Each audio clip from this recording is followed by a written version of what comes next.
قرارداد تو پاس ہوئی، اکثریت میں تھے، لوگ نہیں تھے، لیکن پاس ہو گئی. نگران حکومت کا کیا موقف ہے؟ بہت شکریہ. پہلے تو میں سمجھتا ہوں کہ میں ہیرو نہیں ہوں. میں نے کوئی ہیروئزم نہیں دکھایا. میں نے جو کچھ کہا، جس طرح کے حالات تھے، اس میں جو میرے لیے مناسب تھا کہنا، وہی میں نے کہا.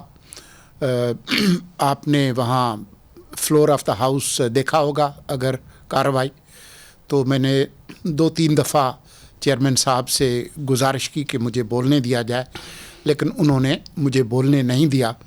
اس لیے پھر میں اب آپ کے سامنے ہی بات کر رہا ہوں، یا میں نے باہر نکل کر میڈیا سے جو گفتگو کی، چیٹ کی تھی آپ، کیونکہ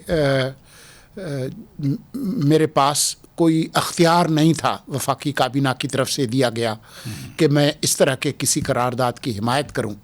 اور ابھی تک جو پوزیشن ہے حکومت کی، وہ الیکشن کمیشن نے جو اعلان کیا ہوا ہے، جس تاریخ کا ہم اس کے پیچھے کھڑے ہیں، تو اس وجہ سے میرے پاس اور کوئی گنجائش نہیں تھی کہ میں اس قرارداد کی مخالفت کروں، اور کوئی میرے پاس چارہ نہیں تھا.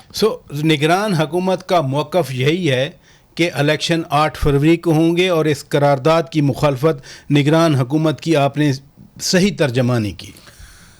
میرے خیال میں تو میں نے ٹھیک ترجمانی کی، لیکن میں جو قرارداد جن لوگوں نے پیش کی، خود ان سے بھی انصاف کا جو تقاضا ہے وہ یہ ہے کہ جن مسائل کی نشاندہی کی، وہ مسائل حقیقی ہیں، چاہے وہ سلامتی کے معاملات ہوں، چاہے انتہائی سرد موسم کے مسائل ہوں.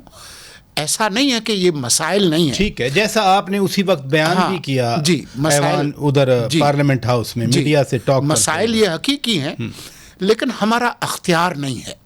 یہ اختیار الیکشن کمیشن کا ہے. اگر کسی بھی غیر معمولی صورتحال میں وہ کوئی بھی تبدیلی کرنا چاہیں، تو آئین کے آرٹیکل 218(3) کے تحت انتخابات کرانا، انعقاد کرانا، تاریخ دینا، تاریخ میں تبدیلی کرنا، یہ صرف اس آئینی ادارے کا اختیار ہے جس کا نام الیکشن کمیشن ہے. اس لیے کسی اور ادارے کو یہ اختیار نہیں ہے، انتظامیہ سمیت. آپ اس وقت ایوان میں تھے جب یہ قرارداد پاس ہو رہی تھی، پیش ہو رہی تھی، کیا ماحول تھا اس وقت وہاں پر؟ ماحول تو خاصا جذباتی تھا. اچھا.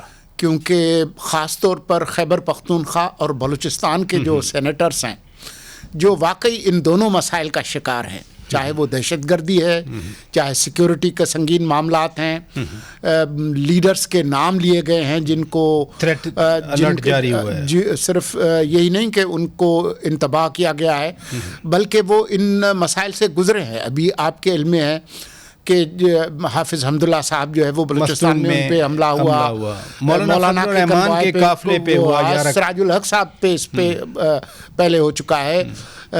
قومی اسمبلی کے سابق رکن جو ہے داور صاحب، ان پہ حملہ ہو چکا ہے. تو یہ مسائل تو حقیقی ہیں، لیکن بات یہ ہے کہ ماحول یعنی وہاں جذباتی تھا. کیونکہ آپ نے دیکھا کہ جب سینیٹر کوئی پہلے انٹیمیشن تھی آپ کو کہ ایسی قرارداد آ رہی ہے اور آپ وہاں پر بیٹھے ہوں، آپ کے ذہن میں ہو کہ میں نے یہ جواب دینا ہے، یا سڈن ہوا سارا کچھ؟ میں تو ایوان میں اس وقت نہیں تھا، میں وزیر اعظم ہاؤس میں تھا کسی میٹنگ میں. اچھا. تو مجھے جو ہے وہ ہمارے جو وزارت کے جو اہلکار ہیں، انہوں نے ایمرجنسی میں فون کیا کہ آپ فوراً پہنچیں، کیونکہ سینٹ میں آپ کو بلایا جا رہا ہے. چیئرمین صاحب بلا رہے ہیں آپ کو، اور وہاں پر اہم کوئی مسائل ہیں. تو پھر میں بھاگا آیا. دیٹ مینس کہ چیئرمین صاحب کو علم تھا کہ ایسی قرارداد آ رہی ہے؟ یہ میں کہہ نہیں سکتا. لیکن ظاہر ہے کیونکہ میرے سامنے یہ پیش نہیں ہوئی، میں جب آیا تو اس وقت اس پر بحث چل رہی تھی. تو میرے علم میں نہیں ہے کہ اس قرارداد کا پیشگی علم چیئرمین صاحب کے پاس تھا یا نہیں تھا. یہ میرے علم میں نہیں. 2 دفعہ کیوں سامنے لائی گئی قرارداد؟ مجھے نہیں معلوم. میں جب آیا تو ایک ہی دفعہ وہ قرارداد پر بحث ہو رہی تھی، اور چیئرمین صاحب نے مجھے پوائنٹ بلینک یہی کہا کہ جی آپ اس کی حمایت کرتے ہیں یا مخالفت کرتے ہیں. میرے پاس کوئی دوسرا کوئی آپشن نہیں تھا. تو میں حمایت نہیں کر سکتا تھا باوجود جو میں نے آپ کو بتائے کہ نہ ہمارا اختیار تھا, نہ مجھے وزیر اعظم کی طرف سے کوئی واضح ہدایت تھی کہ اس طرح کے کسی میں نے ابتدا میں ہیروز اس لیے کہا کہ آئین کہتا ہے الیکشن ہو, الیکشن کمیشن کا اختیار ہے, انہوں نے فرم کیا ہوا ہے, اور supreme court of Pakistan highest عدالت کا باقاعدہ آرڈر ہے کہ 8 فروری کو الیکشن. اگر آپ اس آئینی عمل کے ساتھ رہے ہیں تو آپ یقیناً وہ ہیرو تو ہیں